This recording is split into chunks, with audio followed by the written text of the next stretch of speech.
This is the Restaurant Technology Guys podcast, helping you run your restaurant better.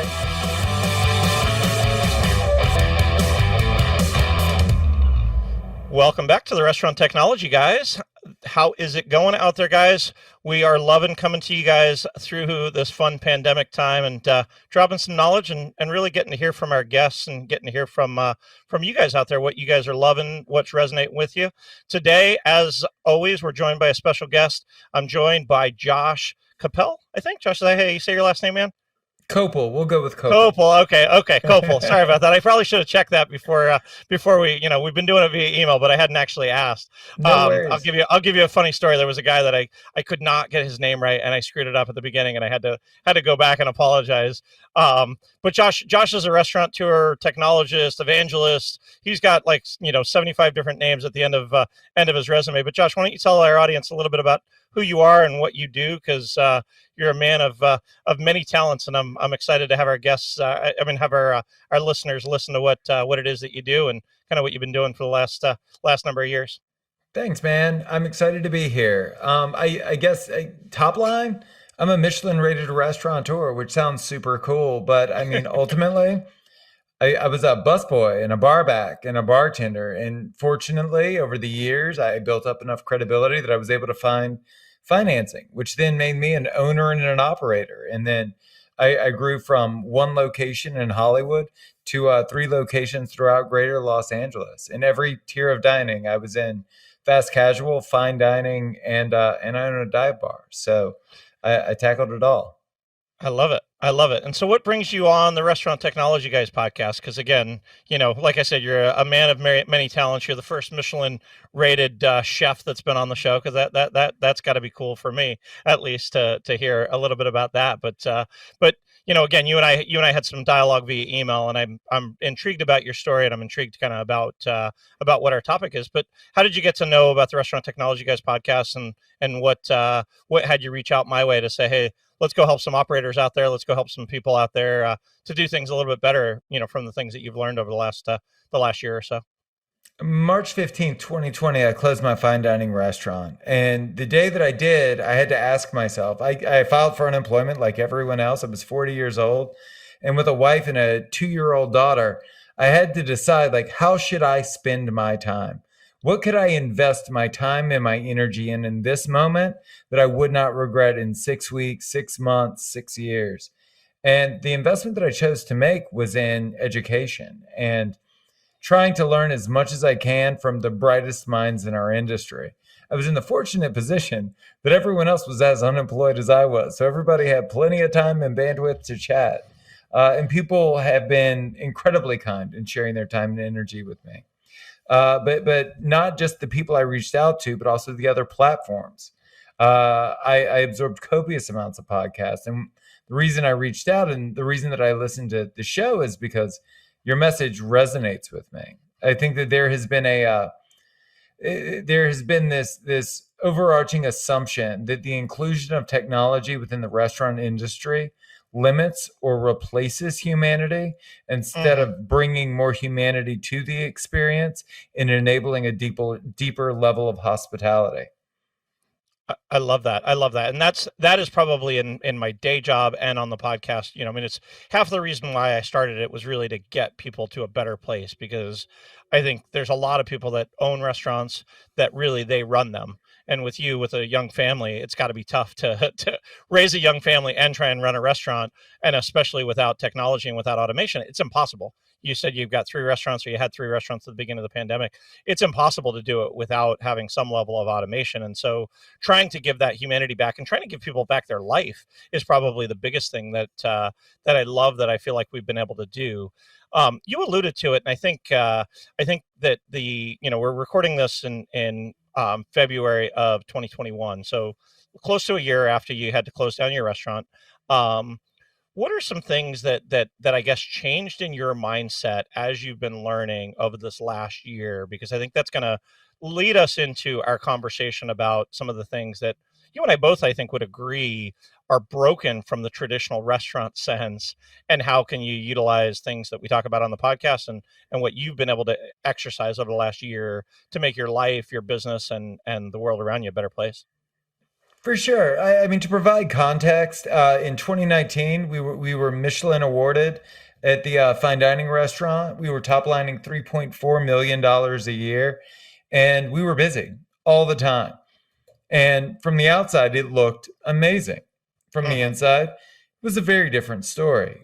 We struggled for revenue every single day. Like we could never pay our bills, never pay our bills on time. I was constantly worried about money. And I didn't get into this industry to be a bookkeeper.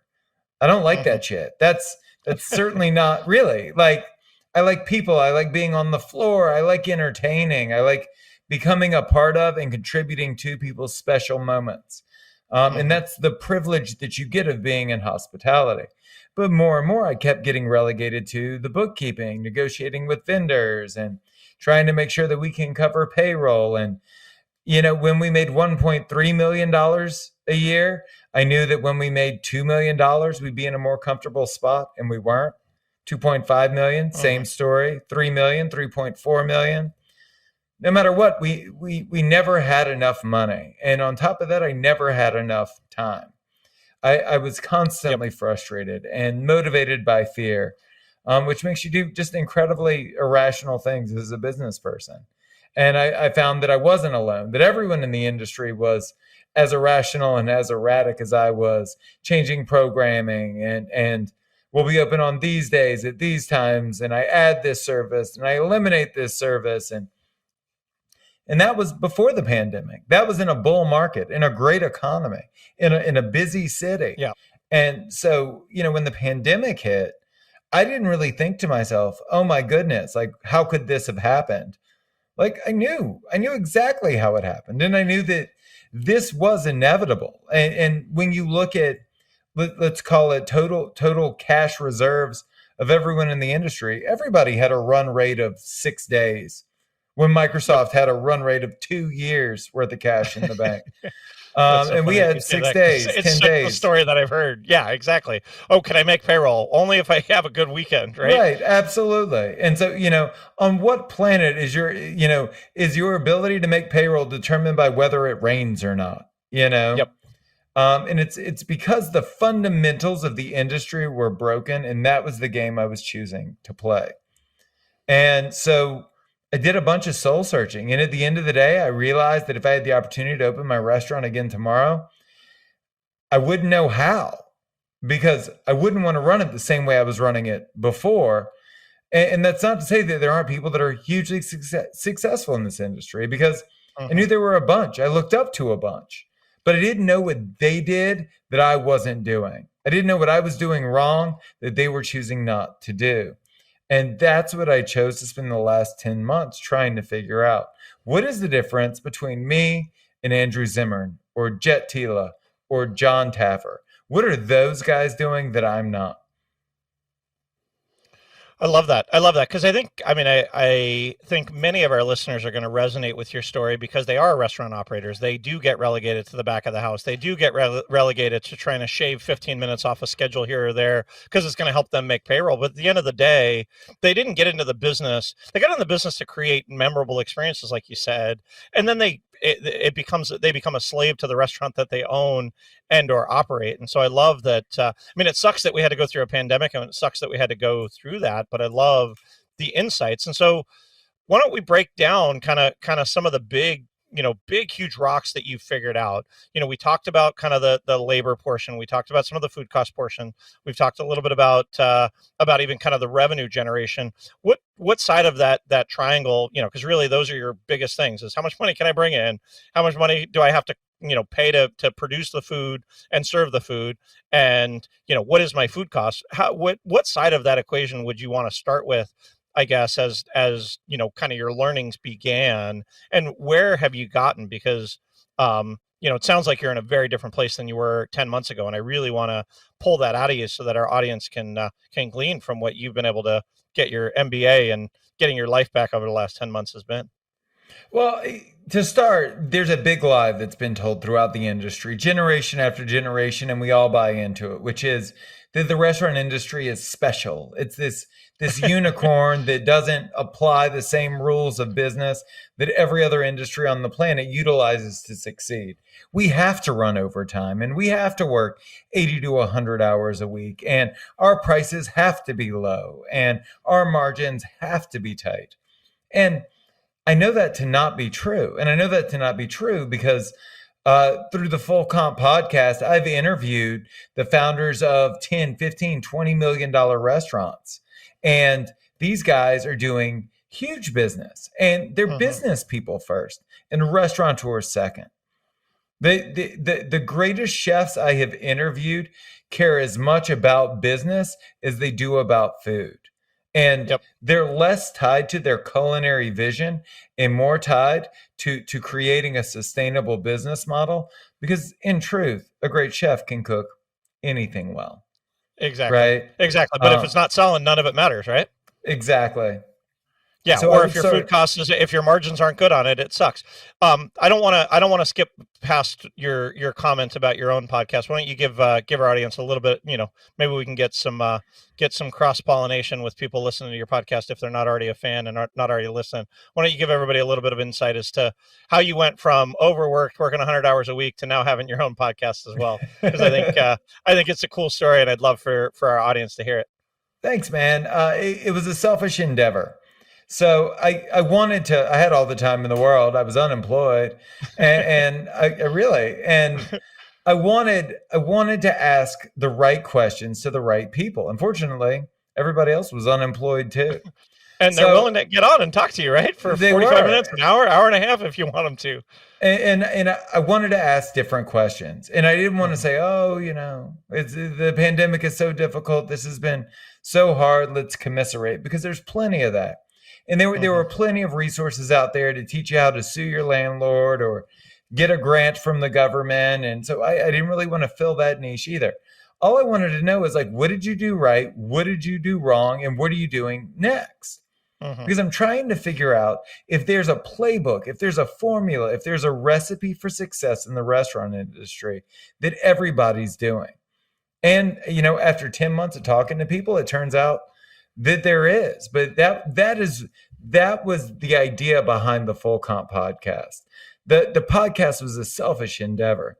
I wasn't polling my audience and saying, hey, what are you interested in learning about? I asked the questions that I wanted to know from the people that I was interested in talking to.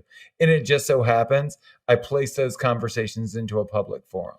I love that. And I often talk about it because, quite frankly, for me, while I've been in this industry for 20 plus years, I also look at it and say, every single interview I do, I learn something and I get better. So it is, while I am serving the public and getting that information out there to help others, I also selfishly get better, and I'm a learner by nature. And so I think you and I are similar in that way, that we want to learn because, ultimately we're going to be better for it. So what are some of those biggest learnings? You talk about them being business people. I would agree with you, having worked with tens of thousands of restaurateurs over the years. I know that the best ones are the ones that truly look at the business side of things, don't look at what's the most creative. They don't look at what they want to make. They look at what people want to buy. And so talk to me about what those biggest learnings are on the business side. Is it just purely blocking and tackling of make more than you spend? Is it, that's kind of a basic tenet, but why don't you talk to me a little bit about kind of some of those big learnings so that we can dig into a little bit more detail for those audience members that are listening? So I think the biggest aha for me was that people aren't creating demand. They're meeting existing demand. That's all it is. The reason that busy restaurants start out busy and stay busy is because they figured out a need in their community. They're meeting that need and they're doing it consistently. That's all it is. That is the entirety of the formula. Now, will they make money doing that?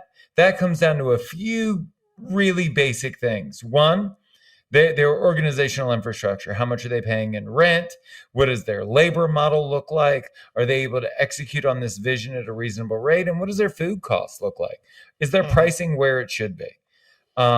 that all of those things, everybody already knows. But everybody figures that out 6 to 12 months after they open, not 6 to 12 months before they open. And then they're in such a hole. Then they're in Right. such a hole, and they're screwed because it never. Typically, restaurants don't start full; they start empty, and you've got to build it up. And then you're in a hole, and you're in debt, and you're constantly a slave to that debt that you have served. I'll give you a great example. I interviewed Susan Sarich of Susie Cakes, a little dessert place. They own, Yep. I think, They're awesome. 20 plus locations. Awesome. She opened her Yep. first location in Brentwood, but she spent her time before she opened that location at the busiest dessert place in town, sitting in the parking lot, counting the number of cars for 7 consecutive days, and then multiplying that number by the average check. customer spend. Because Yep. she wanted to know, she's able to extrapolate out from that how much money top line the busiest place is making. And so once you have that information, you're able to say, well, if I do that well, I can afford this much in rent. I can afford this much in labor. I can afford this much in miscellaneous spending and packaging and utilities and all of these other things. So she didn't have a business plan. She had a business on paper that was fully functioning based on assumptions that were made in the real world, in real life, based off real businesses. And you look at that, and I mean, I don't know about you, man, but I think to myself, like, I never did that shit. I never even considered doing that shit. I had a business plan, but it wasn't a book and it wasn't a page. It was a sentence, which was, we're going to make the food that I want to make. We're going to open in this building that I like, and people will come in, they will buy it, they will leave. Hopefully they will come back, and maybe they'll tell their friends. Yep. Oh, that was kind of where I was going with it. As you were talking, I'm thinking to myself, you know what, the old model, and I love that you talk about it this way, because the old model was build it and they will come, freaking Field of Dreams style, that just says, oh, just make really good food and happen to be in a decent location and they'll find you. And the truth is that doesn't work. It definitely doesn't work in the world of competition. It definitely doesn't work when you're making something in a community, you know, that doesn't want the food that you're producing. I mean, there's so much to dig into to what you talked about, Josh, because I think about it, you know, do you want to go open up a barbecue restaurant in a part of town where nobody eats barbecue because of one reason or another? Like, I think about the different ways, the ways that the world has taught you growing up, you know, like you said, in the restaurant industry, it's like, hey, just open it up, make really good food, and people will show up. And they don't treat it like a business. They don't look at what their sales could be. They don't evaluate how many of those customers are coming back. To your point earlier, and we've had multiple people on talk about loyalty and talk about guest retention and marketing. How do you make sure that those people come back? And how do you know when they're not coming back? How do you know to go find a different target market? How do you know to figure out, you know, I mean, all of these things that you know, the founder of Susie's Cakes came up with. She figured out what could she do if she executed on the business that she wanted to open. And is Brentwood even the right community for her to open up in? Why do you think that why do you think that restaurateurs don't think that way? Like, tell me the mythology as you were growing up in the restaurant industry that made you believe that you can just make really good food and people will show up. Where do you think that comes from? And why do you think that myth hasn't been broken over the 100+ years and a 40 to 60% failure rate in the first 2 years for restaurants? Because the industry is an echo chamber. So it's, you learn from the people that did it before you. And it's been a very closed off, cloistered industry in the way that we aren't influenced by outside industries, in the way that you see tech has been heavily influenced by a variety of other industries, and tech has influenced other industries in a variety of ways as well. You don't see that natural evolution created by diversity within the industry. Also, speaking of diversity, you've also got a bunch of white men running these restaurants, you know, with very similar backgrounds. I mean, I don't know what your experience within the community of hospitality is, but I can tell you that when you put 10 chefs in a room, they're all saying the same shit because they've all had the same life experience, and nobody's really talking about anything other than the things that we've been talking about for the last 50 to 100 years. I also think that we value the wrong things. It is fine to value hard work, but you know, when you get a bunch of industry professionals together, all they're talking about are, the near defeats and the almost impossible this. And we pride ourselves on working 100 hours a week, and we It's a idolize badge of all of the honor. wrong things. It is. Uh-huh. And I think a real badge of honor is saying, I went to my kid's soccer game and, Hmm. I work 40 to 50 hours a week and I get 2 days off in a row. And there's nothing Yep. wrong with that. But you've been judged and mistreated within the industry for working towards those things and for wanting those things publicly. And I'm not publicly shaming the industry. This was just the culture that was created by past generations that we've chosen to adopt. But there is a new Hmm. way forward, and there is a better way forward. Yeah, and I see it. I see it especially on the technology side, because we'll go to try and implement technology, or I'll talk to somebody about a loyalty package, or I'll talk to somebody about a gift card program, or I'll talk to somebody about a email marketing or website design or third-party delivery, or I mean, you name the millions of different innovations we've had, curbside, mobile payments, and I don't need any of that crap. Especially prior to the pandemic, everybody was like, no, no, no, no, I don't need third-party delivery. I'm doing just fine. I don't need, to be able to sell gift cards. I don't need loyalty. I'm as busy as I can be. I don't need to know what my guests are enjoying, not enjoying. I don't need guest surveys. I'm on the floor every night. I know exactly what my customers want or what they don't want. And so every time, because I'm really in the business on my day job of implementing change within these restaurants. And to your point, Josh, there's so many people that live in their own echo chamber because, well, that's the way the guy taught me to do it before. And so they copy schedules from week to week because that's the way that the guy set up the floor schedule. Is this needs to be a 7-server floor because that's what the guy told me before I was going to do, when the business doesn't warrant it on a Tuesday night when it's raining in LA. You might be able to get away with 4 people, and now those 4 people that are working are going to make more money, and the 3 people that are going home are going to get the time off and not have to work a double 3 days this week in order to make the money that they need to make. So again, I think there's so much of the institutional knowledge that I love that you've figured out how to break that down internally to yourself, because it sounds like you've been doing it for quite some time and you had to unlearn quite a bit. Absolutely. Well, and I think that some of these truths became very self-evident through the pandemic because, we can talk about all of the suffering that restaurateurs experienced in the pandemic, but we would be remiss if we didn't say that there are some restaurateurs that have really thrived during the pandemic. Mm-hmm. And there are people that have made a shit ton of money over the last 10 or 11 months. And what was the difference between what they were doing and what I was doing? And I'll tell you what it is. They owned their customer. They owned the data. They had their email address. They had their phone number. They had their social media accounts. They were able to directly access their customers and get from them what they needed and give the customers what they needed to be able to make educated decisions. I love that. I love that. It's such a truth that I think in general we underestimate understanding that because, again, we get into the hospitality industry to deliver hospitality. We get in the restaurant industry to deliver those things, and then we're like, oh, we're busy enough. Prior to 2020, March of 2020, or we're busy enough. They're going to come because they just love my food that much. And you were lured into a false sense of you're just doing everything right. Whereas in the background, like you talked about earlier, you're dying inside because you haven't been to a kid's soccer game. You haven't been to their recital at school. You haven't been to home for a dinner with your wife for weeks, if not months. But, you're living your dream and you're working 7 days a week at the restaurant. So such truth to all of that. Where do you think, Josh, you've kind of garnered this? Is it all just from those successful operators? Because I agree with you. There's a lot of people that are being really successful that have been able to pivot, that have been able to understand what their guests want and meet those needs. Because there's a lot of people that had needs in the middle of the pandemic and they wanted to either eat your food or take grocery type items. There's so many different ways. We've done multiple podcasts on different ways that people have pivoted. But where did you learn those success things?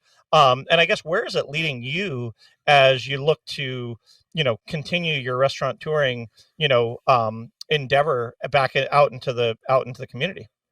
I learned it from the operators, and I learned it not just from what they said, but how they ran their businesses. I learned more from the people that didn't pivot than I did from the people that did. And not to say that there haven't been some beautiful pivots out there and people that have really jumped into things like takeout and delivery with both feet.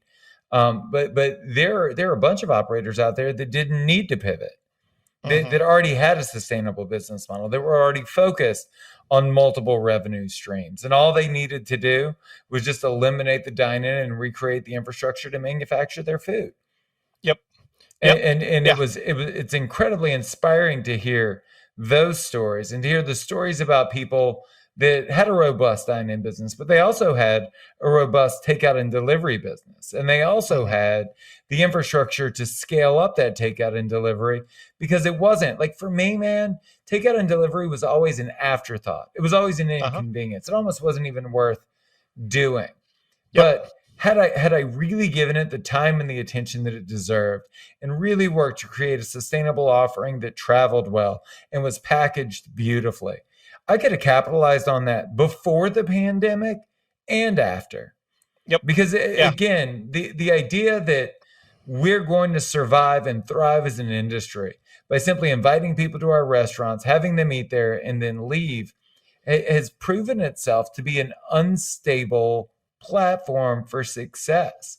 What would work is if we were doing retail, farmers market boxes, sauces and spices being sold out the front and back door, as well as online, and merchandise, whether it's t-shirts, hats, gift cards, the whole 9 yards.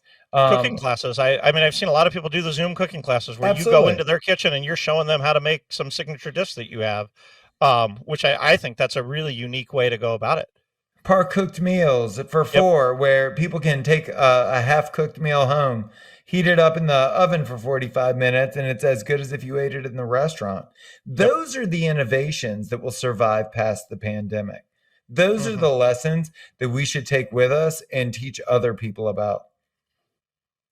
Yeah. So I remember, and you may have caught this, the guys at Alinea out in Chicago did some really, really cool stuff. Did you get a chance to catch up on how they took some of their signature dishes and did them, with, instead of doing tenderloin, they might have done short ribs or something? I don't remember. I don't remember the exact dish, but it was one of their signature items that they changed and made it available for takeout, par cooked for people. Did you catch any of the stuff that the guys out there in Chicago had done?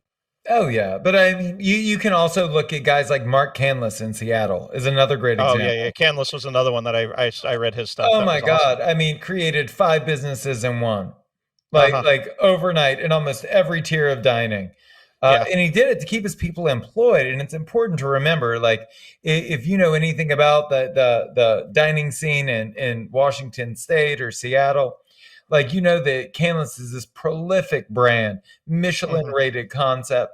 But the other side of that coin is that's also a family owned and operated business.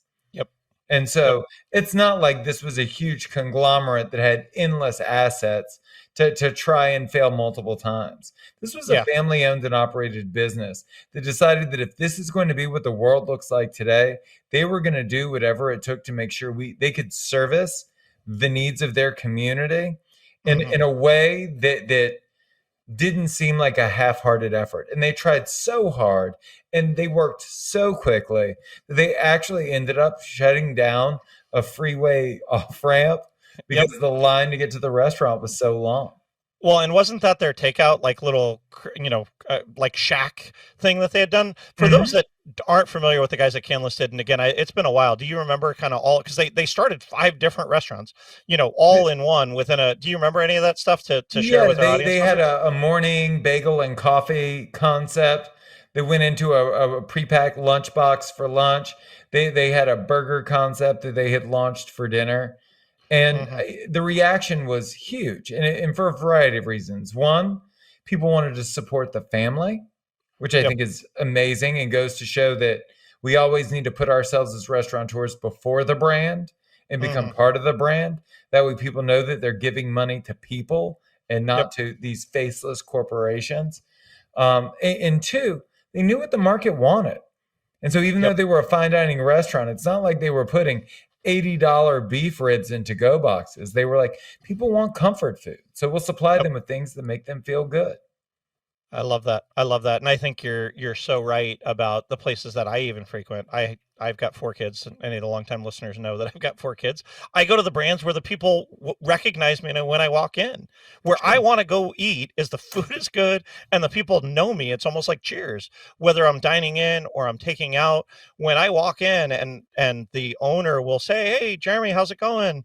How's your daughter doing? Whatever. Or when they walk in their softball jersey or their baseball stuff and they want to ask about that, that is part of what we do, why we do what we do. And we lose so much of that because of the things that we've talked about so much today. What else? What are those other things, from operating it from a business perspective? Because we are on the technology, Restaurant Technology Guys podcast. So I think you probably learned a little bit about some of the automation and some of the ways that people have used technology to enhance their lives and enhance their restaurant experience rather than take away from it. Whereas I think many restaurateurs see it as a burden. You talked about it early that you said, technology is taken away from the hospitality experience. And the truth is it's not taking away. It should be giving them more life back to be able to do what they're good at, not take it away. So talk to me about some of the technology learnings that you've had, Josh, throughout your last 10 months talking to different restaurateurs. Well, I think we're in a very interesting period in time in the way that we are as an industry redefining what hospitality is, what it means. And it means something very different to the baby boomers than it does to Gen X, than it does to Gen Z, than it does to the millennials. As an example, in fine dining, the boomers through Gen Z really, really appreciate being served at a table. They like that traditional service and that attention to detail. Millennials prize expedience. That's what they care about. And so if those are our future diners, I think you cater to that need. Do I think I would open a traditional fine dining restaurant with bartenders everywhere and servers everywhere? I don't think so. I don't think that that's necessary anymore. I think that if you envision, let's say like the south wing of my restaurant, where we had 5 servers, I think you could have no servers. And I think you could have one captain in that section. And that captain's only job is just to look at the tables and see if anyone needs anything and if anyone's okay and if they have any questions and to make recommendations and talk about wine pairings and things like that. But everybody's ordering on tablets. They're ordering on tablets. Or on their phones. Sure. Because the reality is this. True hospitality is being able to order a drink when you want it. And pay the check when you want it and get out of there when you want it. For sure. And you can take that model and all of the money that you save on labor, you can roll into an amazing reception experience where every woman gets flowers when they walk in the door. Every man gets a handshake. That you know everything there is to know about these people because you've had the time to look up their social media profiles and you know where they work and and you're able to use that data to tailor the experience to that individual. As creepy as it sounds, you like it because every time an ad pops up and you're like, oh, that's something I would want. You've been tracked. People are looking up that information on you. And I only bring it up because I don't think the technology is something that we need to be afraid of as restaurateurs. I think that it can facilitate what the future of this industry is, which is a more efficient operation. And the good news is that restaurateurs have never been more open-minded when it comes to tech than they are today. And the better news, that is such an understatement, man. They were such laggards before, and now it's like, absolutely, what new app now? Let me jump on it. So sorry to cut you off. No worries. But I'm thinking to myself, it's like it's amazing. Well, and here's the better news. The better news is that patrons have never been more pliable than they are now. They want to see independent restaurants survive. So they'll do business however you want to. And the truth is, that's probably always been the case. We were just too afraid to have the conversation. But here's one of the biggest aha moments that's come out of the pandemic is patrons really don't care about what or how. All they really care about is why. So if you tell them prices are going to be this and this is why, you're giving them the opportunity to then make an educated decision. But we've never wanted to have the why conversation. You're going to check yourself in.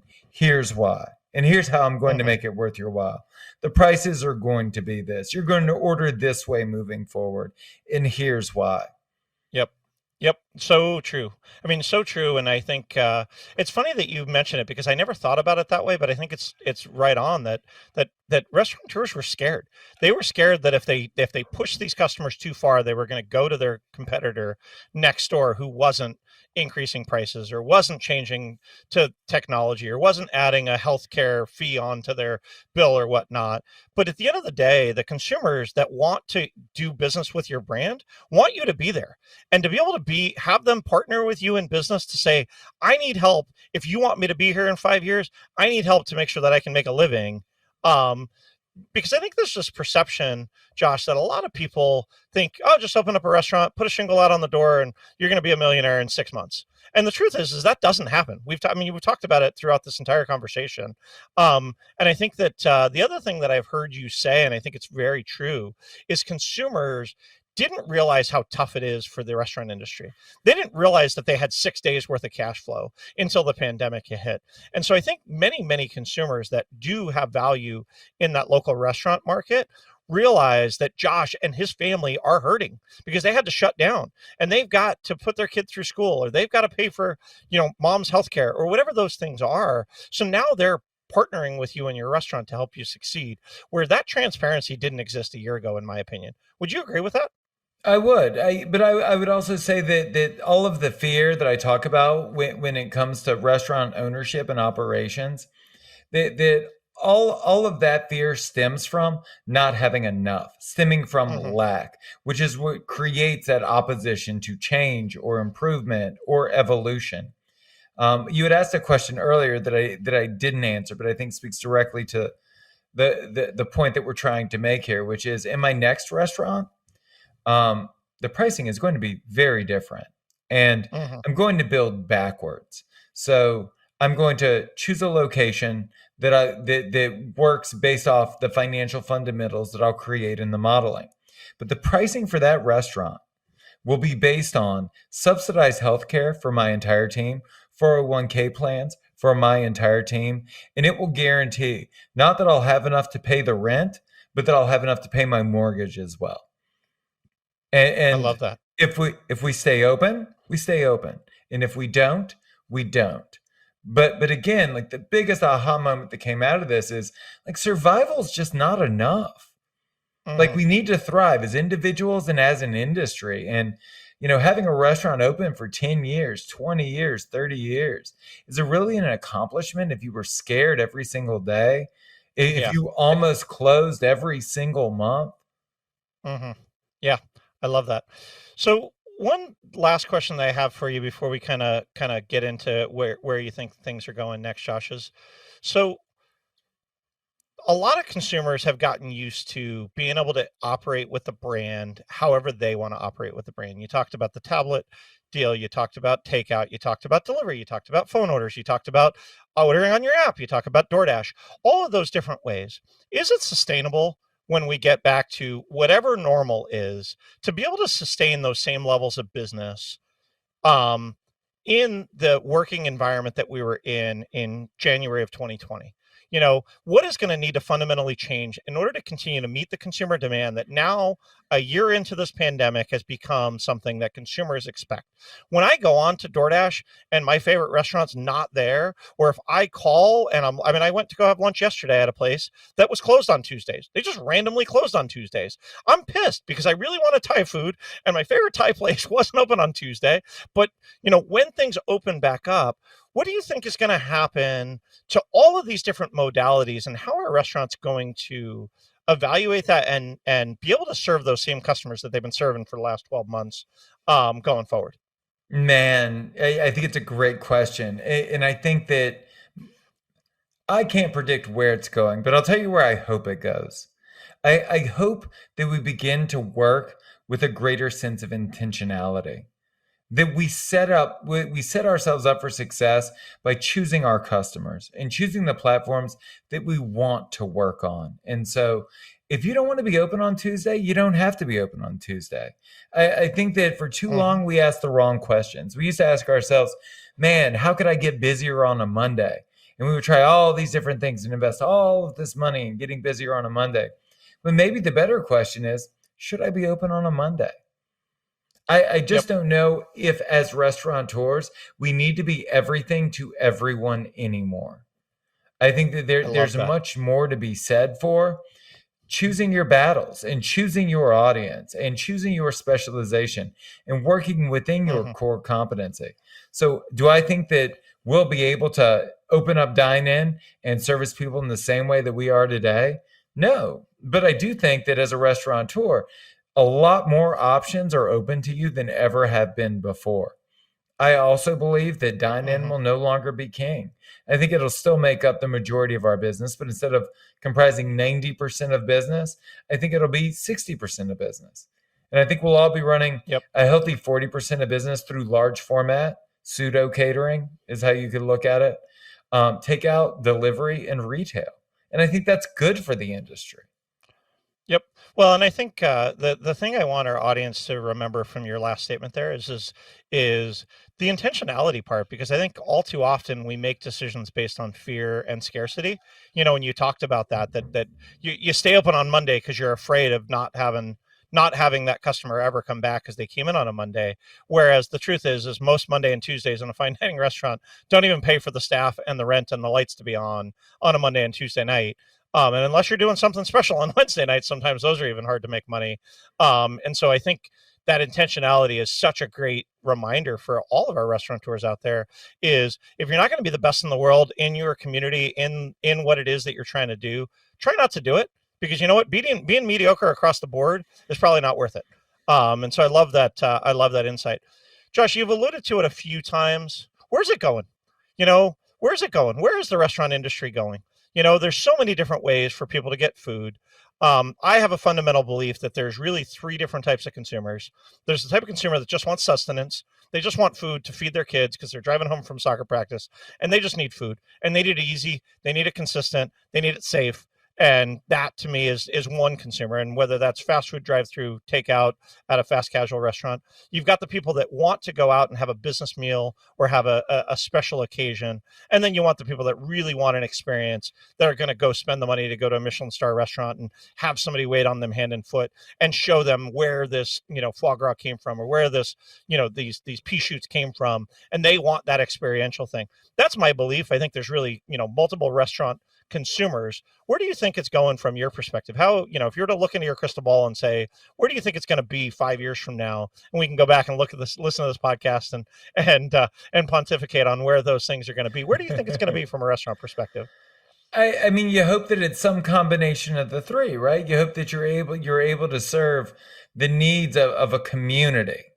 Hmm. Is really, I think, where our heads need to be at collectively is how can you best serve your community, and who is in there, who are the people that are going to help you succeed by investing their time and their money in your concept. And I think that changes community to community, neighborhood to Hmm. neighborhood. By and large, again, I think that the future is more intentionality. I think that hopefully there's less optimism, because I think that optimism got us into signing terrible leases. Optimism got us opening 6,000 square foot restaurants when we had enough demand to facilitate a 1,000-foot restaurant. And I hope that we compromise less. Uh, Over the years, the longer you do this, the less it is about being great and the more it is about being busy. And it's more about being Hmm. busy than it is being profitable. Because again, you've got to keep the cash coming in because the fundamentals financially just don't work. I was in I was in a on a panel recently, and we were talking about, how do you define a great chef? How do you define a great restaurateur in 2021?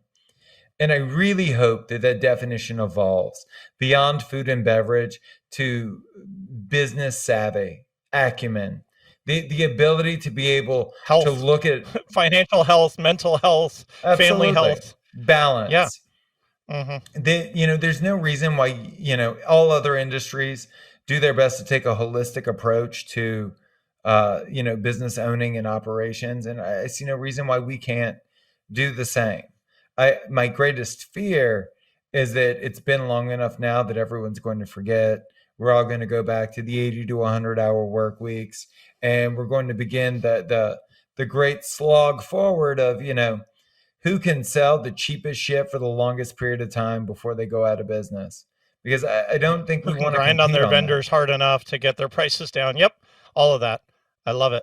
That's such a good wisdom, Josh. And I do, for the sake of our industry, for the sake of the people that truly have given their life to our industry and continue to go into that slog every day, I truly hope that that your vision comes true, that people can end up being in a place where they have a better quality life, that they are able to sustain a family life, that they are able to sustain a business and partner with the community, because restaurants are part of the community. They are part of the fabric of what happens day in and day out in the neighborhood.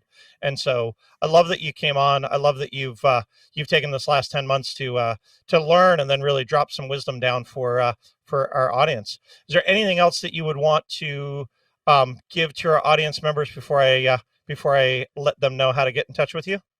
Absolutely. I'd like to remind you that there's a gold rush coming.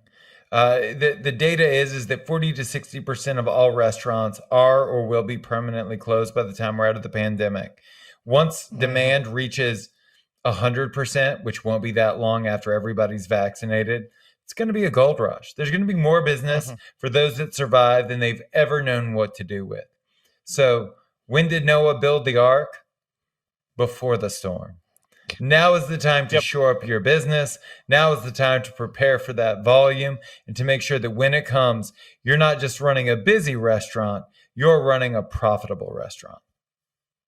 I love that. That's such great wisdom. And I wholeheartedly agree with you. And I think that people need to remember that. That's, once we get through this, it's not going to go back to normal. It's not going to go back to the way that it was in 2020 or 2017, but we have an opportunity right here, and I've been saying it even around our own businesses. What are the things, if we were to start this business today, that we would change? Because right now is the only chance that we're going to have to change it. Because once that gold rush happens, we're not going to be able to go recreate the wheel. So set it on the right trajectory now before we get too busy to even think about it. So, to get back to that place where you were in February of 2020, where you were just working 80 to 100 hours a week to try and keep your head above water.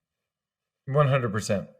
So how does our audience get in touch with you to glean more wisdom? Obviously, we talked about the podcast. I'll put a link in the show notes after we post this. But how does our audience get in touch with you? Where can they follow you on social? Where can they learn such awesome wisdom that you've gained over the last 10, 11 months as we've been going through all of this, Josh? JoshKopel.com, JoshKopel.com. There you'll have access to both podcasts, Full Comp and Restaurant Marketing School, as well as the Pineapple Post, which is our weekly newsletter where we distill out the most important information to restaurant owners and operators every week. I love it.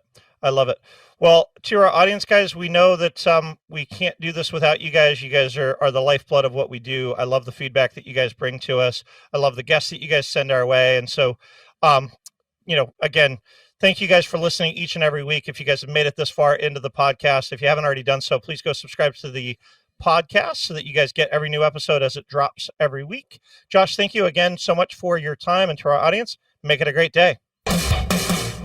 Thanks for listening to the Restaurant Technology Guys podcast. Visit restauranttechnologyguys.com for tips, industry insights, and more to help you run your restaurant better.